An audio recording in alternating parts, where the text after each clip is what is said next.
کسی شہر میں دو میاں بیوی رہتے تھے جو نہایت محتاج مگر دیندار اور دولت صبر و شکر کے تاجدار تھے۔ ہر حال میں شکر خدا بجا لاتے۔ ایک مرتبہ جب چند روز تک کچھ کھانے کو میسر نہ آیا تو مرد نے اپنی عورت سے کہا، 2-3 دن سے ہمارے گھر میں آگ تک نہیں جلی۔ ایسا نہ ہو کہ ہمارے ہمسایوں کو ہمارا یہ حال معلوم ہو کر ملال ہو اور ہم ان کی نظروں میں حقیر معلوم ہونے لگیں، لہٰذا مناسب معلوم ہوتا ہے کہ تم تنور میں آگ جلا دو تاکہ ہمسایوں کی یہ بدگمانی دور ہو جائے۔ یہ سن کر اس نیک سیرت بیوی نے ایسا ہی کیا۔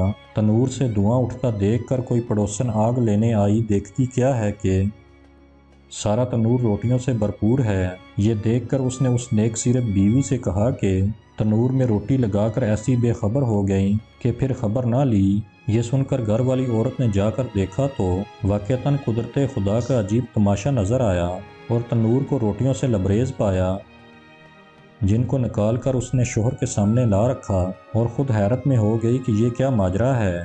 یہ دیکھ کر اس کے شوہر نے بتایا کہ اس میں حیرت اور تعجب کی کیا بات ہے، وہ قادر مطلق تو اس سے بھی زیادہ ہزاروں قدرتیں رکھتا ہے۔ پھر سب گھر والوں نے خوب شکم سیر ہو کر روٹیاں کھائیں اور خدا کا شکر ادا کیا۔ اب عورت نے قرینے سے پہچانا کہ میرا شوہر صاحب کرامت ہے اور یہ سب کچھ اس کی قوت ایمانی کا ظہور ہے۔ کہنے لگی، جناب باری میں کوئی ایسی دعا کروں کہ وہ ہم کو کوئی ایسی چیز عنایت فرما دے جس سے دنیا کے روز روز کے فکر دور ہو جائیں اور فارغ البالی کے ساتھ ہم دن رات خدا کی عبادت میں لگے رہیں۔ شوہر نے کہا، وہ ہمارے سب حال سے واقف ہے اور جو اس کے نزدیک بہتر ہوتا ہے اپنے بندوں کے ساتھ وہی کرتا ہے، اس میں عرض معروض کی کیا حاجت ہے۔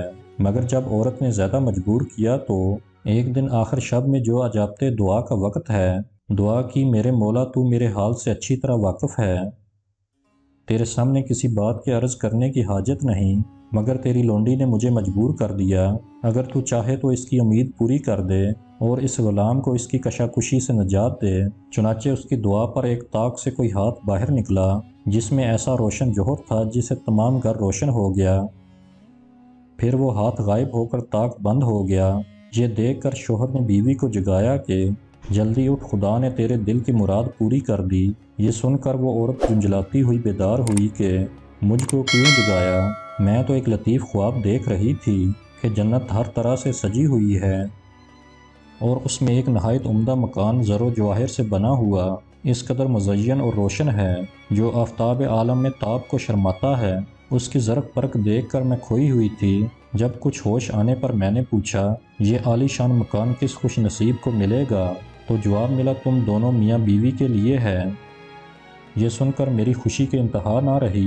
پھر کیا دیکھتی ہوں کہ ایک روشن موتی اس مکان سے گم ہو گیا اور مکان بدنما اور بدزیبا معلوم ہونے لگا۔ میں نے پوچھا، یہ کیا ہوا؟ جواب ملا کہ وہ روشن موتی جس سے تیرا مکان روشن تھا، تیری خواہش کے مطابق دنیا میں چلا گیا۔ جس قدر تو دنیا میں راحت و آرام اور رونق و آسودگی چاہے گی، اسی قدر یہاں کی راحتوں میں کمی آ جائے گی۔ یہ سن کر میں بدحواس ہو گئی اور دنیا کی لذت و آرام سے بے نیاز میں اسی کشمکش میں تھی کہ تم نے مجھے جگا دیا، لہٰذا بار خدا جناب باری میں پھر دعا کیجیے کہ یہ روشن موتی جہاں سے گم ہوا ہے پھر اپنے مقام میں چلا جائے، کیونکہ دنیا کی راحت بے ثبات پر باقی مکان کو ناقص بنا دینا سخت حماقت ہے۔ چنانچہ اس کے شوہر نے پھر کمال و گریہ زاری سے عرض کیا کہ خداوند تو بڑا رحیم و حکیم ہے، تو نے اپنی لونڈی کو جنت کی لذتوں کا مزہ چکھا کر دنیاوی لذتوں سے چھڑا دیا اور اس طرح ایک مخالف کو موافق بنا دیا۔ میں تیری اس عنایت کا کس زبان و دل سے شکر ادا کر سکتا ہوں؟ تو اچانک اسی طاق سے پھر ایک ہاتھ ظاہر ہوا اور اس روشن کوہر کو لے جا کر اس کے مقام پر پہنچا دیا۔ سبحان اللہ! اللہ کی کیا عجیب قدرت ہے کہ اپنے فرما بردار بندوں کو دنیا ہی میں جنت کے دیدار سے مشرف فرما دیتے ہیں۔ اللہ تعالی ہم سب کو اس واقعے سے سبق حاصل کر کے آخرت کی تیاری کرنے کی توفیق عطا فرمائے۔ آمین یا رب العالمین۔